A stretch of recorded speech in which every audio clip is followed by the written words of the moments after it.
Tidak ada kesalahan yang tertinggal dalam hati saya. Saya memaafkan, saya tidak sedih, tidak kecewa. Kami harusnya tanggal 15 besok syuting Preman Pensiun 11. Sutradara Aris Nugraha mengungkapkan rencana besar yang seharusnya ia jalani bersama mendiang Epy Kusnandar dalam waktu dekat.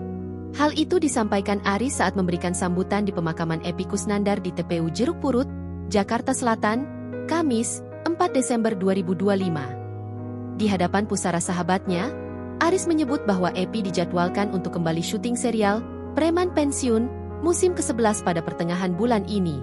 Kami harusnya tanggal 15 Desember, besok syuting Preman Pensiun 11, kata Aris dengan suara bergetar. Namun, takdir berkata lain. Pemeran ikonik Kang Mus tersebut berpulang hanya beberapa hari sebelum produksi dimulai. Meski proyek tersebut kehilangan aktor utamanya, Aris mengaku mencoba melapangkan dada menerima kepergian Epy. Tapi saya ikhlas Kang Epy pergi.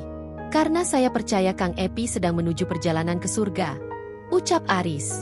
Dalam kesempatan itu, Aris juga mengenang sosok Epy sebagai aktor andalannya sejak mereka bekerja sama di sitkom Bajai Bajuri pada 2002. Aris menyebut dirinya dan Epy adalah pasangan sutradara dan aktor yang sangat cocok dan saling mengerti meski tanpa banyak bicara.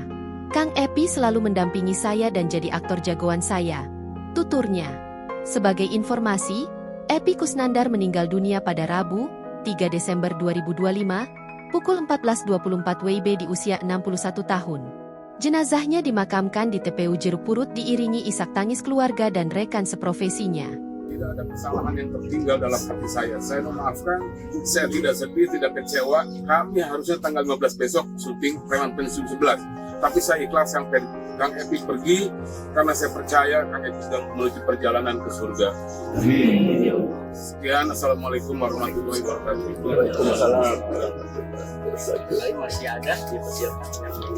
Download Tribun X sekarang, menghadirkan lokal menjadi Indonesia.